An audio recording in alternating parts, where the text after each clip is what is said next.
২৪-এর গণঅভ্যুত্থানের পর বাংলাদেশের মানুষ শুধু সরকার পরিবর্তন চায়নি, চেয়েছিল রাজনীতির চরিত্রের পরিবর্তনও। দীর্ঘদিনের ক্ষমতার কেন্দ্রীকরণ, দলীয়করণ, স্বজনপ্রীতি আর প্রভাবশালী গোষ্ঠীর আধিপত্যের বাইরে একটি নতুন রাজনৈতিক সংস্কৃতির স্বপ্ন দেখেছিল দেশের মানুষ। কিন্তু নির্বাচিত সরকার দায়িত্ব নেওয়ার ৩ মাস পর একটি প্রশ্ন এখন ক্রমশ জোরালো হচ্ছে।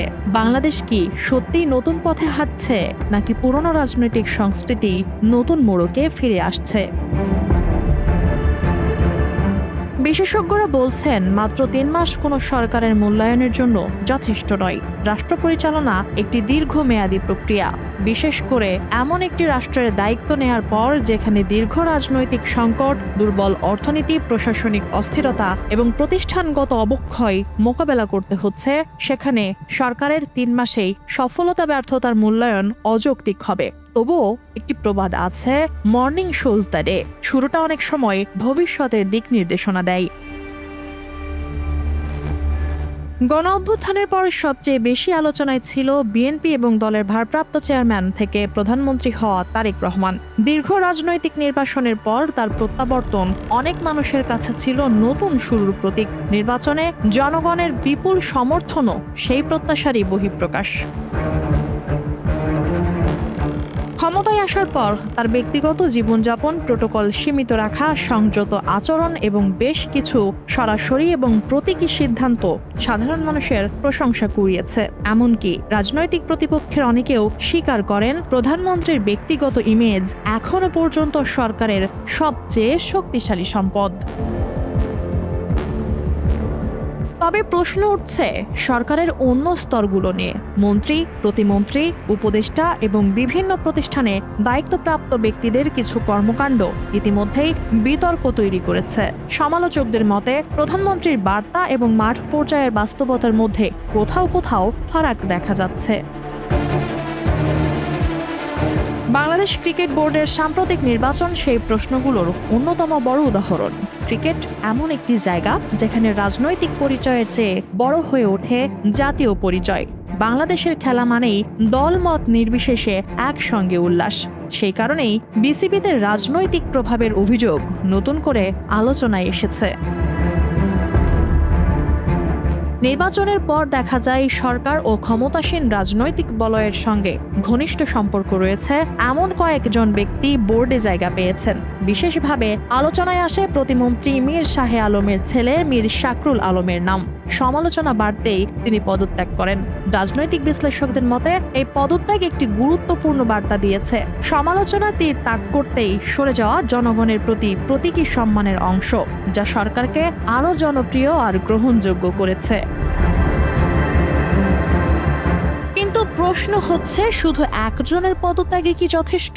সমালোচকদের যুক্তি, যদি রাজনৈতিক প্রভাবমুক্ত ক্রীড়াঙ্গন সত্যিই সরকারের লক্ষ্য হয়, তাহলে একই ধরনের বিতর্কে থাকা অন্যরাও সমান নীতি অনুসরণ করলে সরকারের ভাবমূর্তি আরও উজ্জ্বল হতো।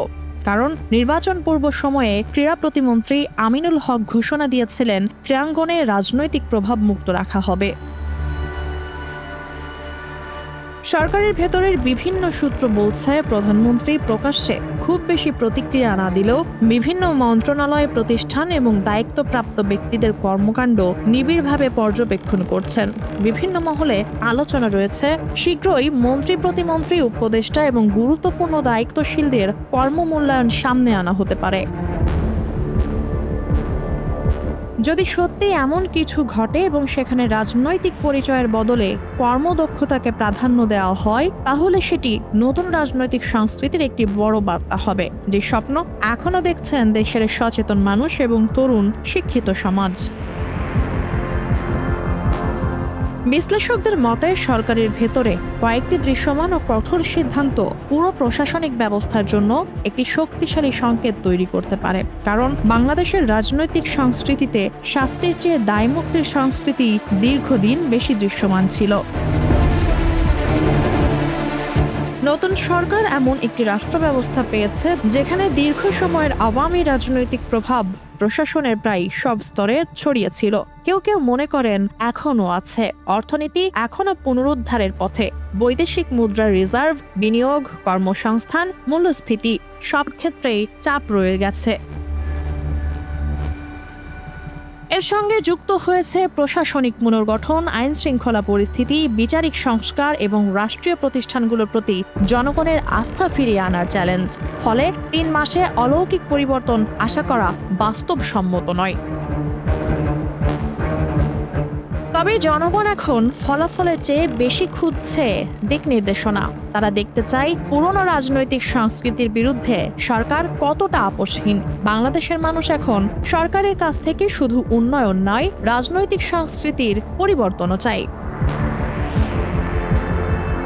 ক্ষমতার কেন্দ্রগুলো কি আগের মতোই স্বজনপ্রীতি, প্রভাব এবং দলীয় আনুগত্যের ভিত্তিতে পরিচালিত হবে, নাকি সত্যিই তৈরি হবে জবাবদিহিমূলক নতুন রাজনৈতিক বাস্তবতা? এই প্রশ্নের উত্তর হয়তো ৩ মাসে মিলবে না, কিন্তু সরকারের আগামী কয়েকটি সিদ্ধান্তই বলে দেবে বাংলাদেশ কি সত্যিই নতুন পথে হাঁটছে, নাকি পুরনো রাজনীতির নতুন সংস্করণ দেখছে দেশ।